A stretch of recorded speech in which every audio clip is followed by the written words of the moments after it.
So நம்ம இப்போ first question பார்க்கலாம். என்ன கொடுத்துருக்காங்கன்னா, the angle of 1 minute of arc in radian is nearly equal டுன்னு கொடுத்துருக்காங்க.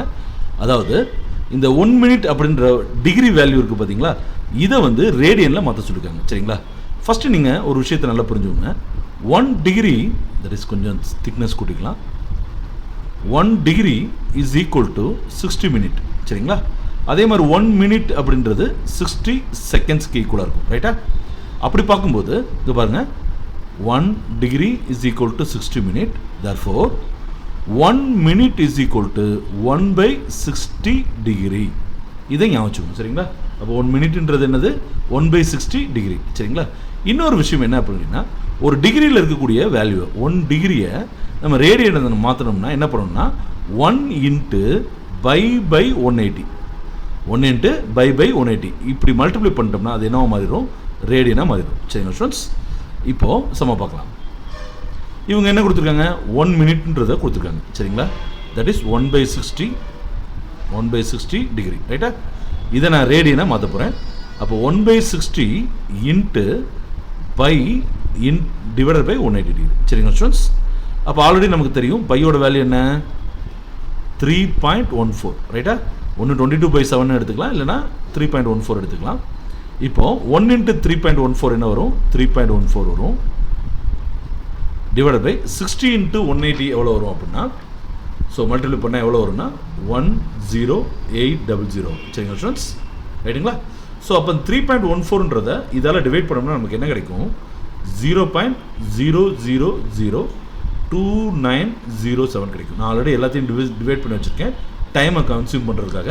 சரிங்களா, இப்போ நம்ம என்ன பண்ண போகிறோம், இந்த வேல்யூவோட கொடுத்துருக்க ஆன்சரை பார்த்தீங்க அப்படின்னா எதோடையும் மேட்ச் ஆகாது. சரிங்களா, எல்லாமே வந்து என்ன கொடுத்துருக்காங்க, 10 to the power of மைனஸில் கொடுத்துருக்காங்க இல்லையா, அதே மாதிரி இதை கன்வெர்ட் பண்ண ட்ரை பண்ணுவோம். அப்போ நம்ம என்ன பண்ணுறோம்னா, இந்த டிஜிட் இருக்குது பார்த்தீங்களா, டெசிமல் பாயிண்ட்டு, இதை 1 2 3 4 டிஜிட் தள்ளி இங்கிட்டு கொண்டு வந்துடலாம்.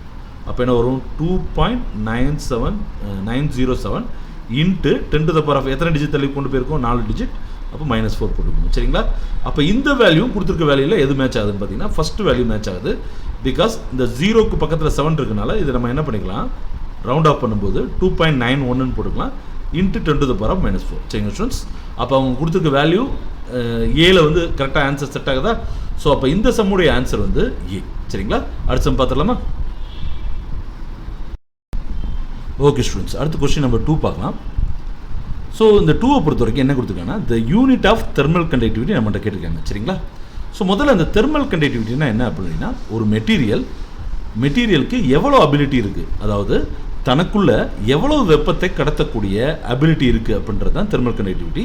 இதோட சுருக்கமாக வந்து கேன்னு சொல்லுவோம். சரிங்களா, அப்போ தெர்மல் கண்டக்டிவிட்டி ஃபார்முலா என்ன அப்படின்னா, Q into L divided by delta T into area. Right students, இதில் ஒவ்வொன்றும் என்னன்றதை பார்த்துடலாம். ஸோ Qவை பொறுத்த வரைக்கும் heat energy transfer. Right students, so இது சுருக்கமாக என்ன சொல்லுவோம்னா ஜூல் பர் செகண்ட்னு சொல்லுவோம், அல்லது என்ன சொல்லலாம், வாட்ஸ்ன்னு சொல்லலாம். சரிங்களா ஸ்டூடெண்ட்ஸ், ரைட். அடுத்தது எல்ன்றது என்ன அப்படின்னா, டிஸ்டன்ஸ் பிட்வீன் த கண்டக்டர்ஸ். அதாவது இப்போ 2 கண்டக்டர் இருக்குது, இப்படி ஒரு கண்டக்டர் இருக்குது. சரி ஸ்டூடெண்ட்ஸ், பக்கத்தில் ஒரு கண்டக்டர் இருக்குது. இதிலிருந்து இந்த ஹீட் இங்கே ட்ரான்ஸ்ஃபர் ஆகுதுன்னு வச்சுக்கோங்க. அப்போ இது ரெண்டுத்துக்கும் நடுவில் இருக்க டிஸ்டன்ஸ் தான் நம்ம என்ன சொல்கிறோம், எல்லுன்னு சொல்கிறோம். இந்த எல்லை வந்து நம்ம மீட்டரில் சொல்லுவோம். சரிங்களா, அண்டு டெல்டா டி அப்படின்றது என்னன்னு கேட்டிங்கன்னா டெம்பரேச்சர் டிஃப்ரென்ஸ். இதை நம்ம கெல்வினில் சொல்லுவோம். சரிங்களா, அண்ட் லாஸ்ட் ஒன்று என்ன இருக்குது, ஏ இருக்குது பார்த்தீங்களா, ஏரியான்றது ஏரியா ஆஃப் த கண்டக்டர். இதை நம்ம மீட்டர் ஸ்கொயர்னு சொல்லுவோம். சரிங்களா, அப்போ ஹீட் எனர்ஜி Q என்ன சொல்லுவோம், வாட்ஸில் சொல்லுவோம், எல்லை வந்து மீட்டரில் சொல்லுவோம், டெல்டா டியை வந்து கெல்வினில் சொல்லுவோம், ஏரியாவை வந்து பார்த்திங்க அப்படின்னா மீட்டர் ஸ்கொயரில் சொல்லுவோம். சரிங்களா, ரைட். அப்போ இதுக்கு வந்து நம்ம வேல்யூ பார்த்துடலாம். ஸோ அப்போ K is equal to watts. சரிங்களா, இன்ட்டு எல் வந்து என்னது, மீட்டர், டிவைட் பை டெல்டா டின்றது என்னது, K. இது ஏரியா எவ்வளவு, மீட்டர் ஸ்கொயர். சரிங்களா, அப்போ அடிச்சு கொடுத்தோம்னா W, இந்த M பவர் 1 இருக்குது, கீழே 2 இருக்குது. ரைட்டா, ஸோ மேலே M பவர் 1 இருக்குது, கீழே M பவர் 2 இருக்குது. அப்போ m to the power of 1 minus 2 நமக்கு ஏற்கனவே ஃபார்முலா தெரியும், டிவைட் பண்ணும்போது பவர் என்ன பண்ணுவோம், மைனஸ் பண்ணுவோன்னு. அப்போ m to the power of minus 1 வரும். சரிங்களா? அப்போ m to the power of minus 1. அடுத்தது k கீழே தானே இருக்குது, அப்போ மேலே வந்துச்சுன்னா அதோட பவர் என்ன வரும், -1 தான் வரும். சரிங்களா? அப்போ இங்கே ஆன்சரில் எது கரெக்டாக இருக்குன்னு பாருங்கள். ஆன்சர் சி தான் கரெக்டாக இருக்குது. w m to the power of -1 k to the power of -1. சரிங்களா ஸ்டூடெண்ட்ஸ்? அடுத்த கொஸ்டின் போலாமா? அடுத்து கொஸ்டின் நம்பர் 3 பார்க்கலாம் ஸ்டூடெண்ட்ஸ். என்ன கொடுத்துருக்காங்க, the unit of permittivity of free space epsilon நாட்டுடைய யூனிட் கேட்டுக்காங்க. சரிங்களா? சரி, இது எப்படி கண்டுபிடிக்கலாம்னு பார்க்கலாம். இதை கண்டுபிடிக்கிறதுக்கு முன்னாடி நம்ம என்ன பார்க்குறோன்னா, கூலும்ஸ் ஃபோர்ஸுடைய ஃபார்முலா எழுதிக்கலாம். Coulomb's force F is equal to 1/4 pi epsilon naught into Q1 Q2 divided by R square. சரிங்களா ஸ்டூடெண்ட்ஸ்? ஸோ இது கூலும்ஸ், நம்ம கூலும்ஸ் லாவில் நம்ம படிச்சிருப்போம், 12th ஃபஸ்ட் யூனிட்டில் படிச்சிருப்போம். சரிங்களா? இப்போ நல்லா கவனிங்க ஸ்டூடெண்ட்ஸ், நமக்கு தேவை எப்சிலான் நாட்டுடைய யூனிட் தான். சரிங்களா? ஸோ நான் முதல்ல இதுக்கு முன்னாடி இதில் என்னென்னன்றதை சொல்லிடுறேன். அதாவது இதோடைய நேம் என்ன, அதோடைய யூனிட்ஸ் என்னன்றதை பார்த்துடலாம். முதல்ல ஃபோர்ஸ். சரிங்களா? ஃபோர்ஸோட இது என்ன, நியூட்டன். ரைட்டா?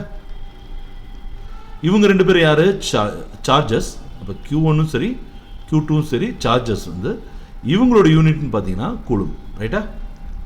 அடுத்து ஆர்ன்றது என்னது, distance between the charges. So ஆரோடைய யூனிட் என்னன்னு கேட்டிங்கன்னா மீட்டர். ரைட்டா? புரியுதா students?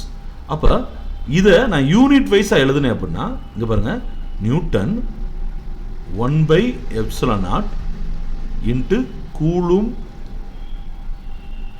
Into coulomb by metre square. சரிங்களா சார்? என்ன சார் புரியலையே சார் அப்படின்னா, இந்த 1 இந்த 4π இருக்குது பார்த்தீங்களா ஸ்டூடெண்ட்ஸ், இது ரெண்டுத்துக்குமே யூனிட்ஸ் கிடையாது, அதனால் யூனிட்ஸ் எழுதலை. சரிங்களா? அப்போ இந்த எப்சிலான் நாட்டை மேலே கொண்டு போயிடலாம். ஸோ இப்படி போடக்கூடாது, எப்சிலான் நாட்டை மேலே கொண்டு போயிட்டீங்கன்னா 1/N. சரிங்களா? 1/N into metre square. மேலே என்ன இருக்குது, கூலும் ஸ்கொயர் இருக்குது. ரைட்டா?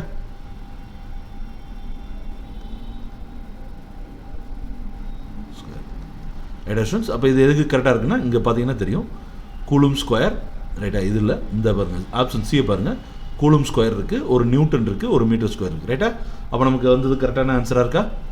ஓகே, புரியுதா ஸ்டூடெண்ட்ஸ்? ஸோ அடுத்த சம் போகலாம். வணக்கம் ஸ்டூடெண்ட்ஸ், அடுத்து 4th கொஸ்டின் போயிடலாம்.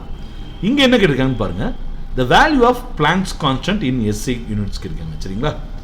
ஸோ ரொம்பவே சிம்பிள். இதோட வேல்யூ என்னன்னு பார்த்தீங்கன்னா 6.63 × 10⁻34 ஜூல் செகண்ட் அப்படின்றது தான் இதோட ஆன்சர். சரிங்களா? ஆனால் அந்த பிளாங்க்ஸ் கான்ஸ்டன்ட்ன்றது எங்கே சார் வருது அப்படின்னா, energy is equal to H into frequency. அதாவது இங்கே நம்ம எதை ரிலேட் பண்ணுறோம் அப்படின்னா, எனர்ஜி இன் ஒன் குவாண்டம், ஒரு குவாண்டமில் அல்லது ஃபோட்டான் வச்சுக்கலாம், ஒரு ஃபோட்டானில் எவ்வளோ எனர்ஜி இருக்குது அப்படின்றத அதோடைய frequency, radiation, frequency of radiation இருக்குது பார்த்தீங்களா, அதோடு நம்ம கனெக்ட் பண்ணும்போது தான் இந்த பிளாங்க்ஸ் கான்ஸ்டன்ட்னு வருது. இதில் ஈன்றது எனர்ஜி, எஃப்ன்றது ஃப்ரீக்வன்சி. சரிங்களா? அப்போ இந்த ஹச்சோட வேல்யூ எவ்வளோன்னு கேட்டிங்கன்னா ரொம்ப சிம்பிள், மெமரைஸ் பண்ணி வச்சுக்கோங்க. 6.63 × 10⁻34 ஜூல் செகண்ட். சரிங்களா ஸ்டூடெண்ட்ஸ்? இதுதான் இதோடைய வேல்யூ. அடிக்கடி கேட்கக்கூடிய ஒரு சம், நல்லா ஞாபகம் வச்சுக்கோங்க. சரிங்களா? ஓகே ஸ்டூடெண்ட்ஸ், அடுத்த கொஸ்டின் நம்பர் 5 போயிடலாம். என்ன கேட்டிருக்காங்கன்னா, in a particular system the unit of length, mass and time are chosen to be 10 cm, 10 gram and 0.1 second respectively. The unit of force in the new system equivalent to அப்படின்னு சொல்லி கொடுத்துருக்காங்க. சரிங்களா? So அதாவது students, பொதுவாக Newton அப்படின்றது நமக்கு தெரியும் ஃபோர்ஸுடைய யூனிட். ரைட்டா? ஃபோர்ஸுடைய ஃபார்முலா என்ன, force is equal to mass into acceleration. சரிங்களா? ஸோ மாஸை நம்ம எதில் சொல்லுவோம், கேஜியில் சொல்லுவோம். ஆக்சிலரேஷன்ன்றது என்னது, distance by time square, distance by time square ரைட்டா? அப்போ கேஜி இன்ட்டு டிஸ்டன்ஸ் வந்து நம்ம மீட்டரில் சொல்லுவோம், டைம் வந்து செகண்டில் சொல்லுவோம். சரிங்களா ஸ்டூடெண்ட்? அப்போ சுருக்கமாக நியூட்டனுக்கு இன்னொரு விதத்தில் எழுதுறதா இருந்தால் KG metre second inverse square. ரைட்டா ஸ்டூடெண்ட்ஸ்? இதுதான் இதோடைய யூனிட். ரைட்டா? இங்கே என்ன சொல்லியிருக்காங்க, நீங்கள் கேஜிக்கு பதிலாக என்னவா மாற்றிக்கோங்க, 10 கிராம்னு மாற்றிக்கோங்க. அதே மாதிரி மீட்டர் இருக்குது பார்த்தீங்களா, மீட்டர் இருக்க இடத்துல என்ன போடுங்க, 10 சென்டிமீட்டர் போடுங்க. செகண்ட் இருக்க இடத்துல என்ன போடுங்க, 0.1 செகண்ட் போடுங்க. அப்போ வரக்கூடிய புது யூனிட் இருக்குது பார்த்தீங்களா, அது நியூட்டனோட கம்பேர் பண்ணும்போது எப்படி இருக்கும் அப்படின்னு கேட்டுக்கணும். சரிங்களா? ஸோ பார்த்துடலாமா ஸ்டூடெண்ட்ஸ்? சரி, கொஞ்சம் கவனமாக பாருங்கள். இப்போ என்ன கொடுத்துருக்காங்கன்னா, ஃபஸ்ட்டு நம்ம மாசே எடுத்துக்குவோம். 10 கிராம்னு கொடுத்துருக்காங்க. ரைட்டா? 10 கிராம்ன்றது என்ன அர்த்தம்? 10 டிவைட் பை 1000 இதை சேர்ந்து தான் 1 kg. ரைட்டா ஸ்டூடெண்ட்ஸ்? அதாவது 10 கிராம்ன்றது 10/1000 kg. சரிங்களா?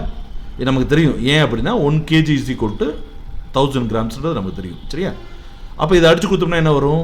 1/100 வரும், அல்லது 1/10 ஸ்கொயர்னு போட்டுக்கலாம். இது மேலே கொண்டு வந்தோம்னா என்ன வரும்? 10 to the power of -2. சரிங்களா? அடுத்து சென்டிமீட்டர் எடுத்துக்கோங்க. 10 centimetre is equal to 10/100 metre. எப்படி? ஏன்னா நமக்கு தெரியும் 1 metre is equal to 100 centimetre தெரியும். சரிங்களா? அப்போ சென்டிமீட்டர் மீட்டரை மாத்திரம் என்ன பண்ணணும்? 100ஆல் டிவைட் பண்ணணும். சரிங்களா? அப்போ என்ன வரும்? 1/10, அதாவது 0 கட் பண்ணிட்டோம்னா 1/10, அல்லது 10 to the power of -1 மீட்டர்னு எழுதிக்கலாம். சரிங்களா? அதே மாதிரி செகண்ட்ஸை பொறுத்த வரைக்கும் அவங்க என்ன கொடுத்துருக்காங்க? 0.1 செகண்ட் கொடுத்துருக்காங்க. சரி, 0.1 செகண்ட் கொடுத்துருக்காங்க. இதை நம்ம சுருக்கணும்னா 1/10 செகண்ட்ஸ்னு போடலாம், அல்லது 10 to the power of -1 போடலாம். சரிங்களா? இப்போ நியூ யூனிட்டை எழுதுவோம். New unit. சரிங்களா? கொஞ்சம் டார்க்காகவே எழுதுகிறேன். பாருங்கள் ஸ்டூடெண்ட்ஸ், நல்லா கவனிங்க. இப்போ அந்த ஃபோர்ஸ்ன்றது kg into metre by second square. சரியா? இப்போ கேஜி இங்கே வந்து என்னவா மாறிடுச்சு? 10 to the power of -2 ஆயிடுச்சு. 10 to the power of -2 ஆயிடுச்சு. இன்ட்டு மீட்டர் என்னவா மாறிடுச்சு? சென்டிமீட்டர் ஆயிடுச்சு இல்லையா? இங்கே என்ன இருக்குது? 10 to the power of -1 ஆயிடுச்சு. ரைட்டா? அதே மாதிரி கீழே என்ன வருது? 10 to the power of -1 whole square. புரியுதா ஸ்டூடெண்ட்ஸ்? இது எல்லாம் சேர்ந்து நியூட்டனோட எவ்வளோ இருக்குன்னு பார்க்க போகிறோம். சரிங்களா? புரியுதா ஸ்டூடெண்ட்ஸ்? ஸோ நான் இப்போ இந்த இடத்துல டிஸ்டர்பன்ஸாக இருக்குது, நான் அழிச்சிடுறேன்.